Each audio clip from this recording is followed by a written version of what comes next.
Out of nowhere, David Ornstein drops a bomber.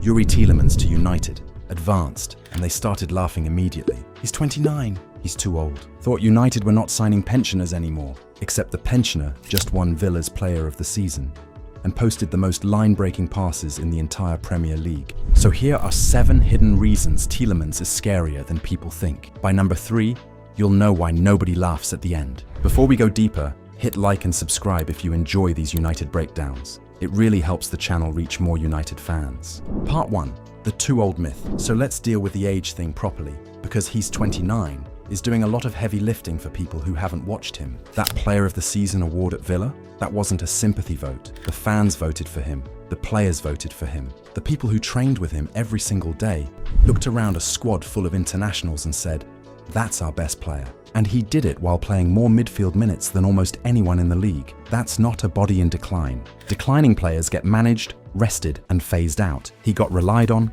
week after week. And here's what the too old crowd always gets wrong. They're judging every midfielder like a sprinter. Legs go at 30, sell at 28. But Tielemans was never a runner. He's a brain. And brains peak late. Modric was winning the Ballon d'Or at 33. Toni Kroos won the Champions League at 34, running Real Madrid's midfield. And United fans should know this better than anyone, because Michael Carrick played some of his best football deep into his 30s. Reading the game doesn't age like pace does, it gets sharper. Now, the honest part. A 29-year-old has no resale value. There's no selling him for profit in 3 years. This is a win-now signing, full stop. But be honest about what United actually need. Not another project, not another asset. Players who make this team better in August. That's exactly what this is. And we're only getting started. Part 2. The line breaker nobody talks about. Now for the stat I teased at the start, because this is the one the washed crowd really can't explain. Per 100 passes, only one player in the entire Premier League broke more defensive lines than Youri Tielemans last season. 1. Adam Wharton edges him, and then it's Tielemans at the top of everyone else, ahead of Elliot Anderson, ahead of Granit Xhaka. This is not a veteran keeping it tidy. Pass for pass, he is one of the most aggressive line breakers in England, and when he's on it, it gets silly. Against Nottingham Forest, he played 32 line-breaking passes in a single game. 32. Sky Sports found that over the past 2 seasons, among Premier League midfielders, only one man has played more passes that bypass 4 or more opponents. That man is Bruno Fernandes. Sit with that. The only midfielder in the league breaking lines more often than Tielemans is the one he'd be playing next to. United wouldn't be signing a line breaker to compete with Bruno. They'd be putting the top 2 in the same midfield. And it gets better. Go back to that top 10 list of line breakers per 100 passes. 6th place, Bruno Fernandes. 10th place, Andre Santos. The kid United just signed is already on it. 3 of the 10 most incisive passes in the league. 1 United midfield. Nobody else in England can field that. So no, this isn't tidy passing from a veteran seeing out his career. This is stacking the most line-breaking midfield in the country. Part 3. Elite chances from deep. So he breaks lines better than anyone. Now here's the scary part. He creates elite chances while doing it from deep. 0.26 expected assists per 90. That's the 92nd percentile. Top 8% of players for creating chances, and he's doing it while often playing as the deepest midfielder on the pitch. He's not hanging around the box waiting to pad his numbers. He's creating from areas where most midfielders are just recycling possession. And I know exactly what some of you are thinking. We already have a creator. We have Bruno.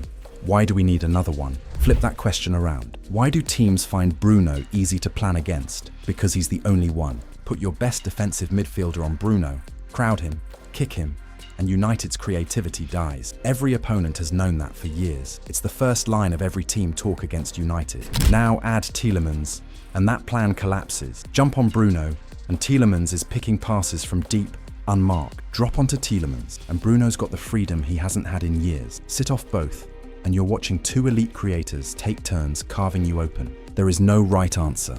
That's the point. Whatever the opposition coach picks, he's wrong. 1 creator is a problem you can solve. 2 creators who rotate is a problem you can only survive. And that, right there, is why nobody laughs at the end. The pensioner joke dies the first time both of them are on the pitch together. Part 4. He defends with his brain, not his legs. Now let's take the real criticism seriously, because it exists, and pretending it doesn't would insult you. Tielemans is not quick, he's not physical. He will never win a foot race against a Premier League counter-attack, and he's not going to bully anyone off the ball. If you're waiting for me to show you a stat that says otherwise, it's not coming. That part of the scouting report is true. But here's what the critics miss. There's more than one way to defend. Watch how he actually wins the ball back. He's not chasing, he's waiting. He reads the pass before it's played, steps into the lane, and the ball is his without a duel ever happening. His tackle and recovery numbers hold up not because of his legs, but because of his positioning. He's rarely bypassed, rarely caught out of shape, rarely the man the counter runs through, the slowest player on the pitch, and somehow never the one out of position. That's not a coincidence. That's a footballing brain doing the work most players need an engine for. Carrick built an entire career on exactly this. He knows what he's buying. Now, the honest condition. This profile needs the right structure. Put Tielemans in a chaotic stretched midfield, and the lack of pace becomes a real problem. Put a runner next to him, someone who covers the ground he doesn't, and the weakness almost disappears. Which brings us to the best part. He fits any structure you build. Part 5. 3 positions, 1 player. Here's a question worth asking about any creative midfielder. What happens when the game plan changes? Because most creators are one-dimensional, brilliant in one role, lost in any other.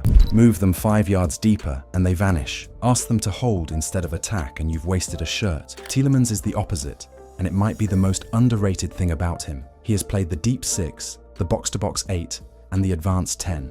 Not filled in, excelled. 3 different jobs, 3 different sets of responsibilities, all at Premier League level. Count how many players in this league can genuinely do that. Think about what that hands Michael Carrick. Injuries in midfield? Covered. Need to change shape at half-time without a substitution? Done. Want to rest Bruno without losing creativity? Or protect a lead by dropping Tielemans deeper?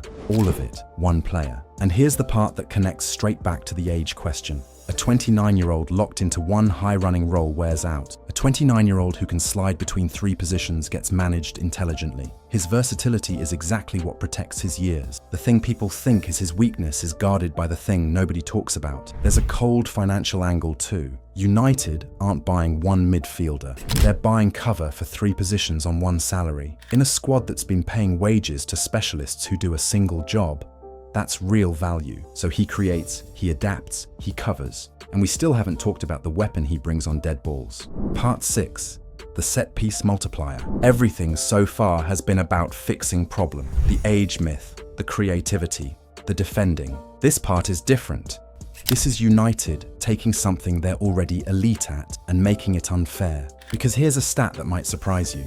United scored 14 set-piece goals last season, second in the entire league. While everyone was arguing about the midfield, dead balls quietly became one of United's best weapons. Now ask what Tielemans was at Villa, the primary set-piece taker, corners, free kicks, the lot, generating serious expected goals from dead balls all season, and not just delivering them, scoring them himself. So think about what opponents are dealing with now. Before, you could scout United's set pieces around 1 delivery, 1 taker, 1 pattern, 1 plan. Now there are 2 elite dead ball specialists on the same pitch. Bruno stands over it. Tielemans stands over it. Which one takes it? In-swinger or out-swinger? Short routine or straight delivery? You don't know. You can't know. Every corner becomes a guessing game. And defenders who are guessing are defenders who are losing. The second best set-piece team in the league just added another elite taker. That's not squad building, that's stacking the deck. And there's a hidden bonus. Set pieces don't age. Delivery is technique, not legs. Whatever pace Tielemans loses over the next 4 years, his right foot on a dead ball stays exactly this dangerous. It's the one skill time cannot touch, which leaves one weapon we haven't opened yet. Part 7. The weapon from distance and the honest verdict. The last weapon is the simplest one. The man can hit a ball, real power, real accuracy, from distance. And that changes defending in a way people underestimate. Because if Tielemans is 30 yards out, you cannot sit off him, step out, and the line-breaking pass goes through the gap you just left. Sit back and he shoots. It's one more question defenders have to answer for 90 minutes. So that's the full picture. The brain, the passing, the creativity, the versatility, the dead balls, the strike. Now the honest verdict, because you know this channel doesn't sell fairy tales. This is a win-now signing with 0 resale value, and the athleticism question is real if the structure around him is wrong. The bet was never whether Tielemans is good. He's proven that. The bet is whether United are buying his 3 best years or his last good one. Get it right. And this is the football brain that midfield has been missing for a decade. Get it wrong, and it's another big name on the wrong side of the curve. We've lived that before. But here's why I lean towards it. Everything that makes Tielemans elite ages slowest. The brain, the delivery, the reading of the game. Time takes legs first, and legs were never his game. So be honest with me. Is Tielemans the signing that finally adds a football brain to this midfield? Or are United buying the player everyone wanted 3 years too late? Drop your verdict below.